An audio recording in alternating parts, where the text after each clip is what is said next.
Hi there, my name's Iain Moss and I work for the Woodland Trust Scotland, and my main role within the Trust is within the outreach team.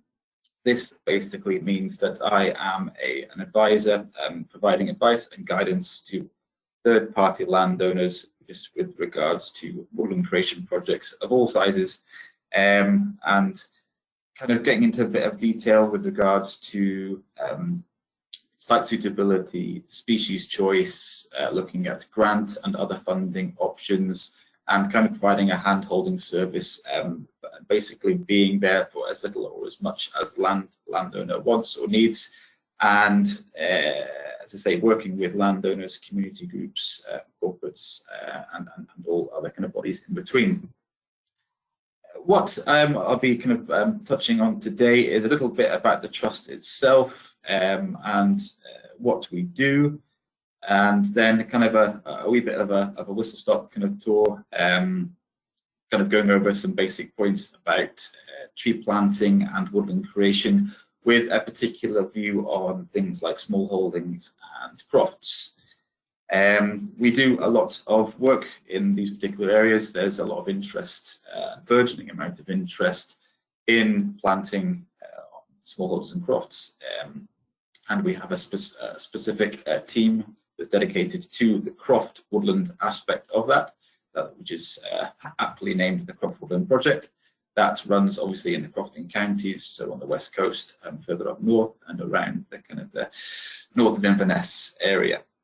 But obviously tree planting and smallholders, that's kind of more Scotland-wide, and so we kind of take the principle of the Croft Woodland Project and then kind of translate it through into things like smallholders, small farms. There's never kind of a straight black line between the two, and there's always kind of overlaps and crossovers, and so we have to make sure that all what we do is flexible to cover all eventualities, all bases, and all different types of sites. So what I'll do is I'll just kind of flick through a few slides and just kind of give you a basic and precis of what it is that we do, who we are, and then we'll get into slightly some more detail regarding tree planting on crops and things like that.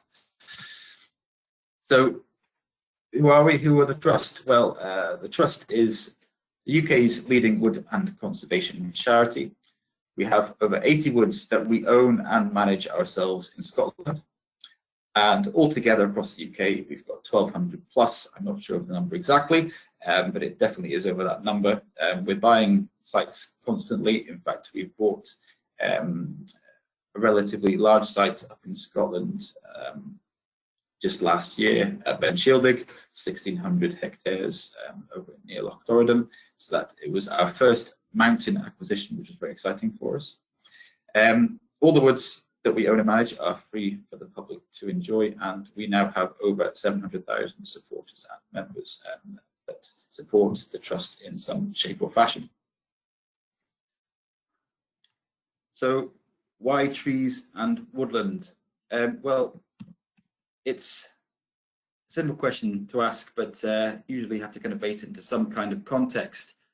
And the Woodland Trust outreach kind of mantra tends to be planting the right tree in the right place for the right reason. And there's a whole host of reasons that we can think about, obviously being good for people, multiple benefits for exercise and relaxation and all the rest of it. Obviously goes without saying that it's good for wildlife.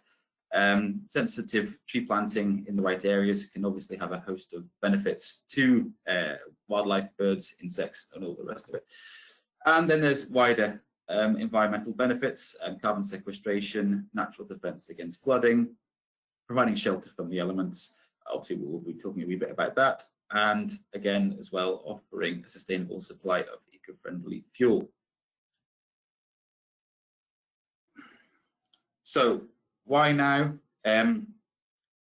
Again, it seems to be an easy question to answer, and there's a lot of stuff in the news at the moment about biodiversity loss, climate crises, and so now seems to be a good time to start thinking about woodland creation in earnest, and start looking at opportunities for woodland creation across the country, integrating with agriculture practices and other land use pressures that there is, rather than kind of conflicting against them, which is one of the things that we tend to kind of come across in terms of a perception towards tree planting, it seems to be that there's a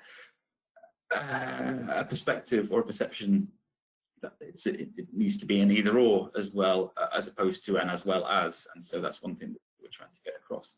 A couple of things that I mentioned in the previous slide: the UK is only 13% woodland cover, whereas the European average is 45%.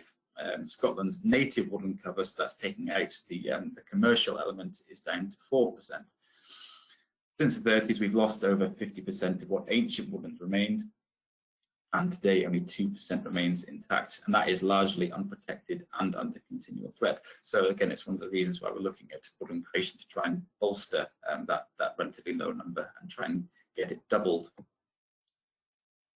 Okay, so going a little bit more about the Woodland Trust itself, I'll quickly run through these. These are relatively straightforward. The aims of the Woodland Trust in terms of its tree planting ethos, or its woodland ethos, I should say, is planting native trees and woods to create resilient landscapes for people and wildlife, to protect rare and irreplaceable ancient woodland, but also then to restore damaged ancient woodland, allowing native flora and fauna to return.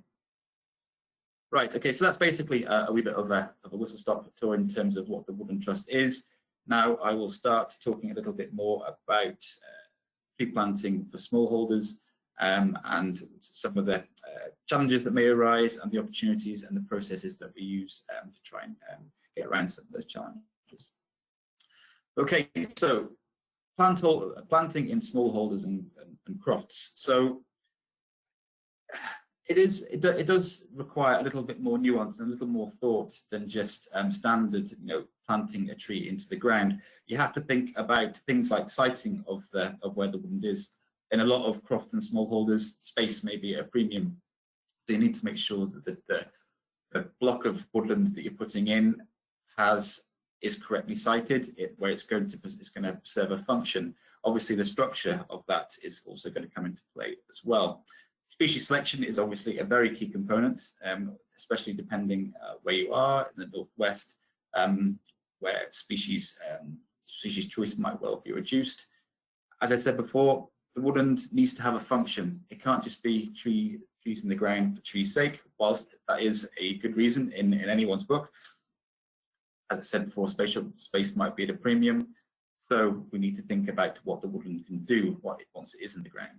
Size, as I said before, space might be at a premium, so you're not wanting to plant too many trees, but you're going to want to kind of create enough of a substantial woodland for it to be useful and for it to do the things that you need it to do. And then going on from that, there is obviously management of that woodland and the longer term in terms of what the woodland is going to do. In say 5-10 years, are you going to be managing it for wood fuel? Are you going to manage it for foraging? Is there going to be a farming aspect to it? Are you going to allow livestock in, for example? And those are kind of things that we'll cover a little bit in the following slides. So obviously, shelter on the smallholding.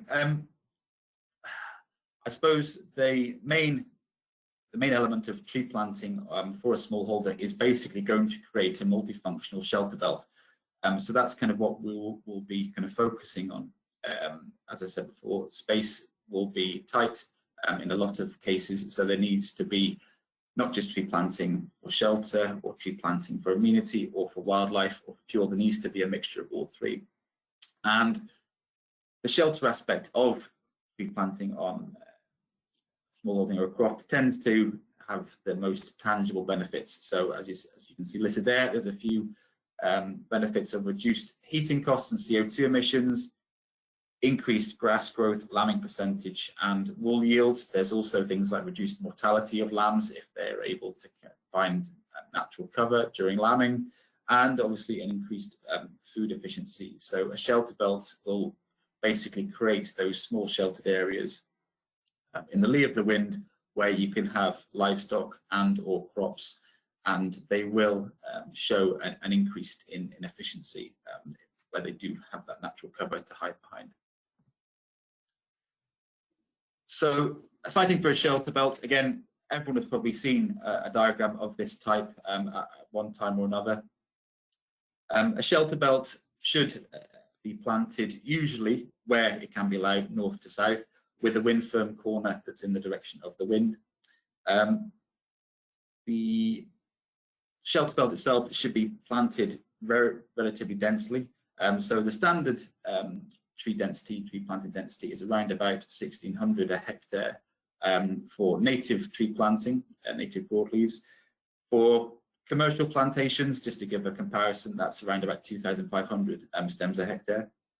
But for shelter belt planting, especially in the more exposed areas in the northwest, we've been looking at creeping up that density up to 3,000 stems a hectare, just to provide a very, very wind firm edge. The height of the shelter belt can play a huge part. Higher means more shelter in theory, but then the height achievable will be limited by the site and obviously the range of species it can support. As I said before, the orientation, 90 degrees to the prevailing wind is best, or an L-shaped belt, or into the two different wind directions. One of the things that is maybe a slight misconception about shelter belts is that they actually do need to have a degree of porosity about them, i.e. there needs to be gaps, small gaps in the shelter belt. That really helps with the way the wind travels through and over the shelter belt. Old shelter belts tend to be very dense blocks of monocultures, for example, Sitka spruce or firs, for example. And while they do provide an effective shelter belt up to a point, the fact that they're incredibly dense means that, there is a knock-on effect on the other side, where the wind can actually travel up and over and then straight back down onto the other side of the shelter belt, which doesn't really help in the long term. So more open shelter belts, they reduce the wind speed less, but over a greater distance and with less turbulence. So it's good for modifying the microclimate of the whole field. If you can achieve dense planting at the base with a more open structure near the top, you do get a bit of both, where you can get in the shelter from the base kind of flowing through the shelter belt. So you're getting the shelter from the lee of the wind in the shorter distance on the other side of the shelter belt, but then a decent amount of shelter further across the field. In terms of the width, there isn't really a set width to a shelter belt. I tend to say you'd be looking at least 6 rows of trees to make some sort of an effective shelter belt. In exposed situations, the trees at the windward edge may be stunted, so you might need to go for a wider strip. Wider, of course, is better for biodiversity, and a narrow strip doesn't really become a woodland with the full complement of species possible. So again, it depends on how much space you've got to be able to set aside and what your objectives are. So the structure of the shelter belt is a kind of a thing unto itself. As we said before, we listed a few of those already. But in terms of talking about the rows, it can't just be really rows of the same thing. It's much better to have a kind of a structurally diverse shelter belt. So as you can see on the bottom image there, where you've got shrubs, maybe a couple of rows on the windward side, and then staggered behind that is a couple of rows of smaller trees, then go back into larger trees. And then on this particular picture, they do have then a few rows of evergreen trees on the leeward side, which in certain situations can provide a wildlife haven during storms. And because conifers don't lose their needles, well, they don't use them very often, unlike deciduous trees, which will obviously shed their leaves each autumn, the conifers do provide a year-round cover. So it just kind of it bolsters the amount of shelter that you're going to get. It's important to have the conifers behind at least a few of the rows of deciduous, so that the conifers aren't getting battered by the wind constantly. Obviously, with their branches fully laden with needles, they can act like sails, and so they do need to have a little bit of protection themselves in order to become fully wind firm as part of a structured shelter belt. And as you can see there, you can see it's a kind of an A shape or a triangular shape, and so you've kind of got that shrub to small tree to large tree, back down to medium to small tree, and then back down to shrubs and or some conifer element there. Obviously, protection from of establishing saplings from deer, livestock, and other browsing animals is required, depending on the site conditions and obviously the surrounding conditions, where you may have local populations of deer. There might be livestock in neighbouring fields that may or may not be able to get in, and obviously there will always be a combination of rabbits or hares or voles or a mixture of all three, all of which can be detrimental to unprotected establishing saplings and trees. So some layer of protection is obviously going to be necessary. Fencing is obviously a default position for larger schemes. So stock fencing, deer fencing, rabbit netting all provide viable methods of protection for things like sheep, cattle, deer, and rabbits. Sometimes, given the scale of the site, the conditions of the site, the objectives of the landowner themselves, fencing may not be a viable option, and so you have to think then about individual tree guards, things like vole guards, which you usually tend to have behind a fence anyway. Spiral guards, again, if you have, for example, no deer, but you're having stock fence, but there isn't rabbit netting on, and there is rabbits in the local area. So you may have a spiral guard behind either deer fencing or stock fencing. And then the larger tree shelters. So these are anything from 1.2 up to 1.8 meters tall, where fencing of any sort doesn't seem to be a viable option. And so they do need to be protected from deer and anything smaller on an individual basis. This tends to be where the site is smaller and it is more sheltered. I probably advise against using tree shelters in very exposed areas, because the tree shelter provides an artificial environment, a greenhouse effect, if you like, inside where the sapling is growing, and it does suffer from cold shock when it comes out of the top of the tube.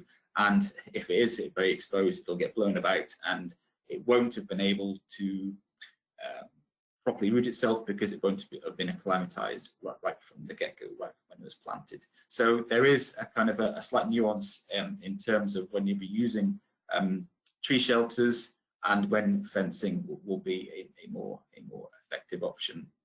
So again, you kind of have to think about the conditions of the site. The prevalence of browsing animals, livestock, and the exposure of the site, all those things will kind of come into play when you're kind of thinking about these things. Now, planting with livestock and kind of trying to integrate farming and tree planting is still a relatively new prospect, and it may kind of jar a wee bit with certain smallholders or with more conventional farmers, but it is starting to become a more possible option. Obviously, protection will need to be more robust. You can't have plastic tree tubes in amongst sheep, for example, with a flimsy softwood stake. The trees just aren't going to stand a chance. So if you've got small livestock, for example, sheep, then you can use, there's a whole multitude of different options available. One of the simplest is probably essentially just using a larger stake, something like a 3-inch plus roundwood stake. Drill holes into the side and feed the cable tie of a standard 1.2 meter tube through. This will provide a much more robust protection for young saplings in amongst sheep grazing. Also, it is a good idea to think about putting out diversionary rubbing posts, because livestock, be them sheep or cattle, will want to rub against something, and if you give them extra posts to rub against, then the chances are they might not try to rub against the post that's got the tree attached to it. Square posts will obviously be better than round, because they're easy to scratch against.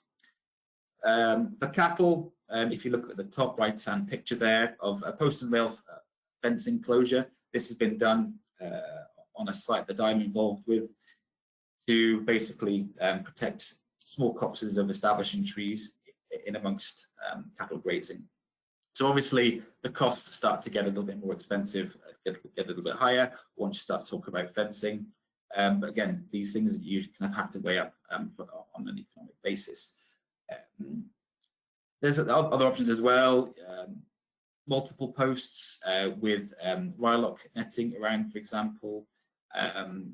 But again, all these things tend to be more expensive than just a standard post, stake and tube. So all these things have to be taken into account. But it's an option, and it's one that we, the Woodland Trust, in a more wider sense, but also the Croft Woodland project areas are trying to instill with crofters, smallholders and farmers. And there is an increasing number that are starting to kind of take this option on. Again, it's bringing this thing back down to the perception of integrating trees into farming practices, into smallholding practices, as opposed to it being the perception of an either or. There is no division. You don't need to have trees or forestry or farming. It can be both. So one of the things that I was asked to talk about was almost a short list for smallholdings in terms of trees. So trees for smallholdings and crofts need to be versatile, they need to be robust, they need to be multifunctional, they need to be resilient, quick growing, and also, as a slight optional, provide a crop. And upon thinking about this, I was basically trying to imagine 10 species that basically fits as many of those different criteria as possible. And on the right hand side there, you can see what I consider my top 10. As you can see by the asterisk on the title there, this is my own personal list. It's not the Woodland Trust's list. So maybe my colleagues might have a different view, but I consider this to be a relatively well-rounded list. There are other options that you can consider, of course, but this would be my small holding shortlist if I was to think about it. So hawthorn is a very useful, versatile plant for most soil types and conditions. It does well in most soils, which including very dry and very wet soils, both clay and chalk, and it also thrives in cold, exposed and coastal conditions, so excellent choice for crofts. The flowers and the fruit attract birds and insects through the summer, and the hedge, if it becomes a hedge, if it's trained to become a hedge, it provides an ideal habitat and shelter for birds.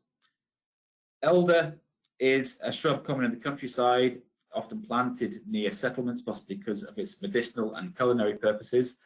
The fruit is rich in nutrients and is eagerly eaten by birds, and the leaves fall early in the autumn, so it tends to be an early faller of leaves. I suppose I should caveat the top 10 trees before I go on we're kind of framing it against the context of top 10 trees that will be suitable for things like shelter, wildlife, wood fuel, and potential foraging. So this is basically where the list is kind of coming from. Birches grow well on most soil types and are particularly good in light sandy soils or acid soils, but they do not thrive particularly well in compacted soils. They also tolerate cold or exposed sites, and as such are useful pioneer species.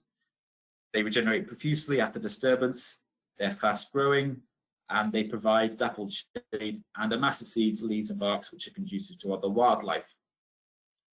Alders are a very good all-round tree, in my opinion. They're relatively short-lived, about 150 years, and they are fast-growing. They readily coppice and produce suckers, making them excellent specimens for wood fuel stands. They are also useful for screen planting due to their dense deciduous form, retaining leaves well into the autumn. So as opposed to the elder, the alders tend to keep their leaves longer. Aspen is a very useful species to plant where grazing damage is likely due to their propensity to regenerate readily. It's ideal for large open sites in the countryside where they provide autumn colour, and they also grow well on exposed and coastal sites. The suckering provides excellent foraging potential for livestock if done on a rotation basis. So there are, for example, a couple of projects with which I've been involved where aspen stands have been planted. Some have been ring-fenced after they've established, while others are left open to allow sheep to graze on the suckers, which provides an additional food source. And then what you do is then, once enough sufficient foraging has taken place around the open sites, you then move the fence and allow the previously enclosed all the copses, the sheep access into those ones, and so they can then forage on the sucking that's happened in the previously protected ones. Spruce is a slight curveball in this list because obviously we're talking about a non-native tree. But as I showed on the a couple of slides ago, on the image where there was a couple of rows of conifers behind several rows of deciduous, a conifer can provide year-round cover and shelter belts, as they only replace the needles a couple of times a decade. So you do get that continuous cover in there, which does help, I think, in not all circumstances or all situations, but in certain situations where it's called for. Although caution must be taken to ensure the specimens aren't allowed to grow too tall in exposed areas, or they will be at risk of wind blow. They're usually to be replanted probably every 15 to 20 years to prevent this occurring. Allow the individuals, if you are planting spruce, a little bit of space to promote sufficient side growth for shelter from the roots to the shoot, so all the way down. If they're planted too densely, then everyone knows what a commercial plantation looks like. Once you kind of walk into one, 90% of the growth of needles is all at the top, which obviously isn't particularly good for a shelter belt, especially one that doesn't have the luxury of being able to be wide enough. Hazel prefers relatively rich soils and does not thrive on acid soils. This is one that's maybe wouldn't work on all sites, but maybe for stuff that's kind of further to the south and east. It won't thrive in damp or coastal sites, although it is useful in other exposed areas. Its multi-stemmed habits makes it excellent for coppicing, so good for things like wood fuel and other uses for the wood. And it also increases its life expectancy. Hazel, unfortunately, doesn't really produce a great deal of crops of nuts in Scotland, and humans and squirrels will be vying for the nuts that are produced. But if you are, as I say, further down more towards the south and east, where you have more of a continental climate, then the production does then increase. And so if that is something that you're thinking about, then obviously that is an option for you. Rowan is a small, vigorous, hardy, deciduous tree that produces a large number of red berries in autumn, coppers as well, doesn't grow too tall, and it's relatively short-lived. It can be found in light and peaty soils, but not waterlogged up to 1,000 meters. So again, it's one of those species that you find all over the place. It can be grown right up in the northwest. It can probably be grown on the highlands, in the islands, as well as hawthorn and birch, and the species I'll be coming on to next. So it is very much an all-rounder and a versatile tree. All willows prefer damp sites, but mostly thrive on a variety of soils. Goat willow is the most versatile and can be used in woods and hedgerows up to 600 meters of elevation. It's a good choice for coastal areas and waterside plantings and will tolerate sites where temporary flooding occurs. There's a multitude of different uses, including fuel, tree hay, crafts, wildlife. A very versatile species, and I'd probably say the top three for Scotland would probably be goat, eared, bay, and crack willow. So those are probably the options that you'd be looking at for a multitude of different uses. As I say, this is my own personal list. Depending on the situation, depending on the location, it may need to be tweaked. But I'd probably say planting these types of species into a shelter belt, it would eventually create a very multifunctional and effective shelter belt. A couple of the reserve list are things like cherry, either wild cherry or bird cherry. Oak was suggested, and I considered it for a little while, but I just thought that in terms of the criteria, quick growing, oak is obviously a longer lived, slower growing tree. And so if you were to put it in, you'd obviously not be looking at that as a short-term solution. That would be coming in much more into the long term. And as I say, there are others that you can consider, but this would probably be my top 10 list. I was also asked to try and think about one tree that I could plant on a smallholder, smallholding, or a croft, which would, if we only had access to one tree, which one would I plant? And I'd probably say I'd probably plant hawthorn, to be honest, just because it's hardy, it's resilient. It could be a tree, it can be a hedge. It's got food for birds, food for shelter for birds. It can be trained in as many different ways as possible. Good for wood fuel, and you're always going to get shelter behind it. It'll grow in pretty much any conditions, as you can see in the top picture there. So I'd probably say that would be my number one tree to plant if you couldn't have anything else. Thanks for listening. This has been, again, I appreciate a very quick whistle-stop tour about tree planting on small holdings, crofts, and there's probably I probably created as many questions as I have tried to answer. So if you'd like, you can leave questions through this webinar, and they can be sent to me, and either myself or one of my colleagues can get back to you with answers. If you'd like to get in contact with us to arrange a site visit, I can leave my contact details. As you can see, the telephone numbers on the screen there. I can leave my email address with the organizer of the festival, and you can get in touch with us if you have any tree planting inquiries. Thanks very much.